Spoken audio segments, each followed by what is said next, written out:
Hi everyone! So, nandito ako ngayon sa Sydney para mag-renew ng aking passport. So, for those who wanna renew their passport who are Filipino citizens, you have plenty of options to renew your passport. One, there's consular missions, meaning minsan may schedule yung Melbourne, Adelaide, and other cities kung saan pwede kang mag-renew ng passport mo sa Consulate. But most of the time, or if your schedule does not permit it, you just have to choose either Canberra or Sydney. This is because for some reason it's a lot more convenient for them to process the documents from those cities. So I decided to choose Sydney because I'm a lot more comfortable with the area, and of course, I figured it would be a great way to stop over, and the flights are a lot more frequent from Melbourne to Sydney. Okay, personal bias. Gusto ko lang talaga bumisita ulit sa Sydney. It's a lot warmer and I'm not a big fan of the cold. Pinagtyagaan ko na yan sa Melbourne. I'm okay. So anyway, yep. What did I do to renew my passport? So firstly, I went through the Philippine Consulate General in Sydney's website. I checked out the list of documents, and according to the website, here's the list of documents. Firstly, this isn't a document, but this is your personal appearance. I could understand this because, of course, for them to renew your passport, they would need you to take a photo and then, of course, to sign your signature for your new passport. Secondly, you would need your old passport, your current passport, and a photocopy of the front pages and of the back pages. So, yung pinaka-importanteng i-photocopy mo is yung sa mukha mo. Yung part na may mukha mo, yung may pangalan, tsaka yung may issuance date and yung lugar ng pinag-issuhan. And then, after that, you would need to bring along your PSA Birth Certificate. So, some people might not need this, but to be very sure, it's much better if you bring it. Also, a photocopy of said birth certificate. Tapos, if you are married, you bring along your marriage certificate or registration of marriage if kinasal ka sa ibang bansa tsaka nag-report ka sa Philippine Embassy. Okay, so if hindi ka pa naka-receive ng PSA marriage certificate mo, just like me, hindi ko pa nare-receive, you have the option of just choosing single in your civil status.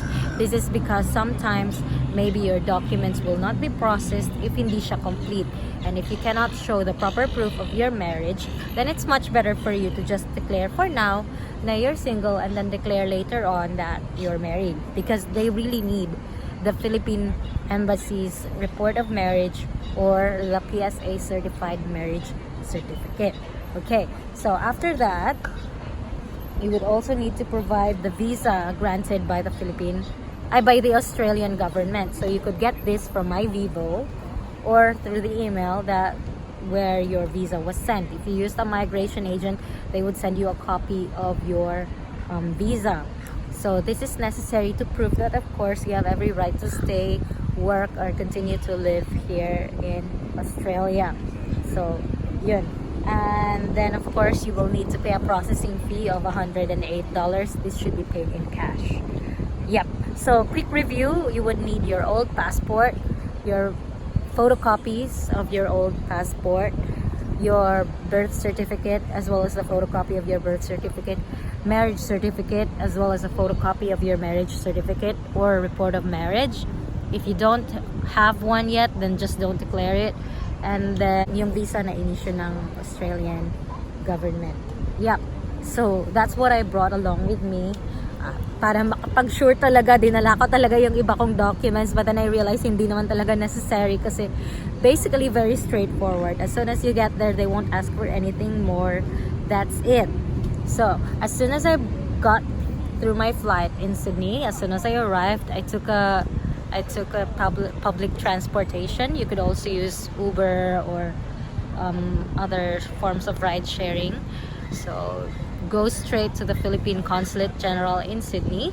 So I was greeted by a receptionist as soon as I arrived. She was very nice. She helped accommodate me. She even gave me a new copy of the passport application form just in case I didn't have my own. So I said, I already have one. I checked the details. It's basically the same thing. And then she told me that if ever I needed cash, I could just withdraw from the ATM right across the street. So that was also very convenient. I didn't withdraw from the airport, so it was good that there's ATM right across the street from the Philippine Consulate. She also gave me my number for when the passport processing officer calls me. So she redirected me to the back, which is where the fire exit is, because they were doing a construction and you couldn't go through the main entrance. I am hoping by the time you do this that there's no more construction, but just in case you're doing it within the week or within the month, medyo may construction pa doon, so you have to go through the back. There's a fire beyond Unilodge, there's a hotel. After that, there's a fire exit which you have to pass through, and once you get there, you will see some signs like entry to the Philippine Consulate, stuff like that. So you go in, you will see some signs of visa processing, enter here. So that's what I followed. And then I saw a room with people. There was a number which declared which number they're processing right now. And then there's basically not so many people because I arrived quite early, so that's also a good thing. Book a very early flight so you could get there early, and then you could get accommodated earlier. So I got accommodated earlier. They took my documents, they checked whether my documents were complete. They returned the original documents to me, such as my passport, my original NSO birth certificate, and then they took the copies that they needed, marked it with my name, then redirected me to the cash register where I paid $108. And after ko magpay ng $108, I went back to the passport processing officer, and they took the documents and they asked me to wait for a while kasi tatawagin na ako once it's my turn. So I waited for a while, and I figured since of course, they're gonna take my photo, I might as well try to look good for the photo. It's so frustrating when you have to look at your passport and say, I should have tried my best to look better. So I did try this time. Tried to put on makeup, not too much, and then I removed my earrings and my necklace. And then basically, once they called me, they asked me to look straight into the camera, show every ear, and you have the option to smile just as long as you don't show your teeth. And I read this as well, that if you're a hijabi, you have the choice to keep, of course, if you're a hijabi, you can keep your hijab, just make sure to show your eyes and you don't cover major parts of your face. So yeah, if you're wearing glasses, I think you would need to take them off just so it's easier for them to identify you. But I'm not exactly sure about that. I have to review again. But I think you have to take them off. But if not, then I guess you can. I'm just not sure about that. Anyway, yeah, they will ask you to look straight into the camera, tilt your face or your head if necessary.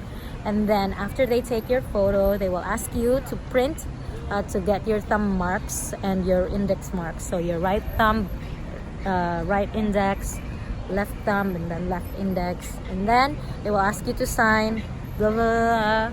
And then after you sign, they will ask you to review your details, because if any detail for your new passport is, mistaken, then you will have to do it all over again, and it will be just annoying and expensive. So you have to really check everything. And then once you've done checking, you will have to sign again. And after that, they will give you a receipt and instructions on how to claim your passport.